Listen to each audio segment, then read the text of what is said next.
People are still confused about why there's a Friday night game to start the season. It's very simple. The Sports Broadcasting Act of 1961, which gave the NFL its antitrust exemption so it can bind all the TV rights together and sell them to the networks. Hey, you want Cowboys games? You got to take Jaguars games too. Sorry, Jaguars, that's just the first team I thought of. You got to take the teams that don't have a national profile.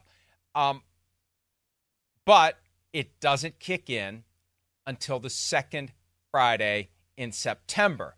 And they finally realized, hey, when Labor Day falls in a spot where the first Friday in September is the Friday after Labor Day, we can play games and televise games those days before and after 6 o'clock Eastern. Remember the Black Friday issue, they can't play Friday night. They're still in that bubble where it would violate the terms of the antitrust exemption because Fridays after 6 p.m. and all day Saturday, no football televised because they protect college and high school football. And that's been on the books since 1961. And that's the last point. And, you know, I don't know if Pete is like working my strings like a master marionette or whether he just stumbled into this. He says, do not suggest they start the season on Labor Day weekend. It's our last good holiday. Don't let them take it away. The NFL used to start on Labor Day weekend. They used to do it, and then they realized, you know, people aren't really home. They've got one last vacation. They've got barbecues, picnics, whatever. They're not watching our games. So let's push the whole season back a week. And that became, I think, a permanent thing in 2002. They experimented a couple of years. I remember 1999, they didn't. Maybe 98, they did. But whatever the case may be, they go to 18 games. Now, the easy thing is, 18 games, you add a week, and boom, hey, we got President's Day weekend. The commissioner's already suggested that. If you go to 18 games and 2 buys, the only way to make that happen is to pull it back a week. And look, sorry, Pete, but somebody at 345 Park Avenue is eventually going to realize, hey, who cares if people are at picnics or barbecues or they watch the game on the phone. That's the thing that wasn't around with this capacity to stream any game, watch any game, absorb any game. I remember being at a family reunion, 1992 and 3, my wife's family, before I was in the family, so I had to actually go to the reunions and do all the things to try to get into the family. Then once you're in, you don't show up as often. But I digress.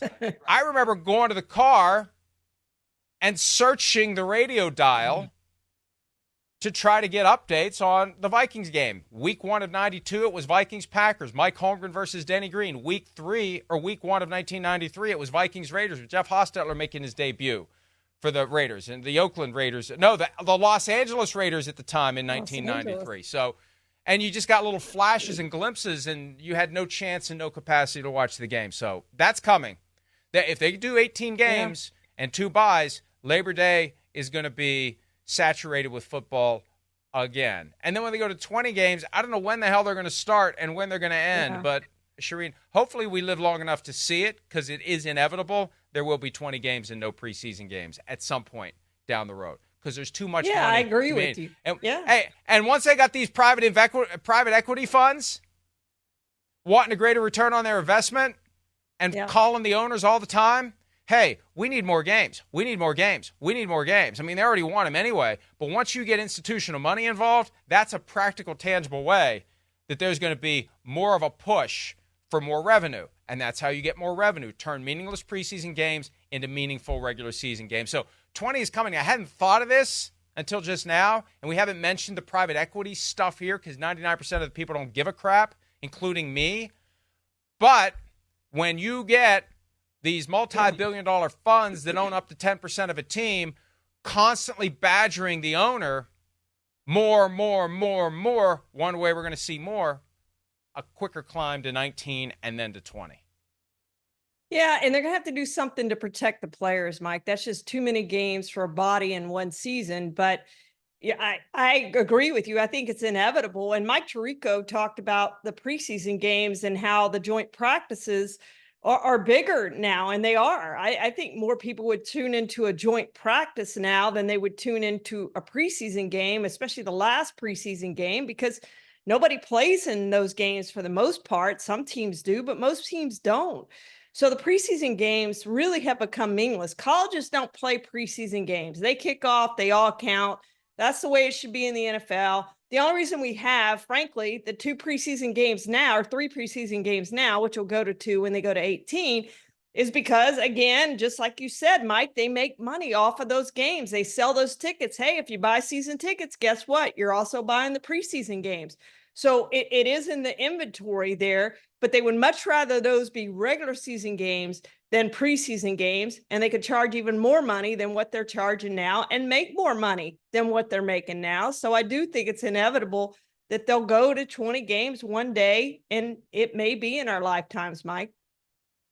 Joint practices in stadiums, charge fans to attend, sell beer, sell hot dogs, sell jerseys, make money. And again, it's going to be those private equity funds saying, hey, we need more, we need more, we need more.